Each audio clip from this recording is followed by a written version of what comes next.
Here are 4 stocks I'll be watching very closely because they have earnings starting 10/27. At number 1, we have UNH. Last quarter, they had less than expected earnings per share, which ended up missing by roughly 8%. However, the revenue was basically in line with analyst estimates for that quarter. They have their quarterly report Tuesday morning. The market cap right now for UNH is roughly $328 billion, and they're producing a revenue of $111 billion. It'll be interesting to see where UNH goes after this report. If we get a double beat, I do see 400 being a possibility.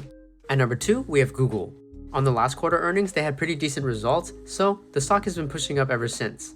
With the overall market pushing higher, Google right now is at all-time highs, going right into earnings. I think the upcoming earnings will actually be pretty good. However, with the stock running, it's kind of hard to tell where it will go. If the earnings are really good, then we could see a push higher, but I just don't know where that is yet. With a price to earnings ratio of roughly 27, I still think Google is fairly undervalued to other Mag 7 stocks. At number 3, we have Amazon. It's by far the worst Mag 7 stock this year, so in my eyes, it has the most potential for upside. With the tariff news coming out, the last 2 weeks have been kind of brutal with Amazon, but it's gone up to 225 and it's preparing for a slow grind up for earnings.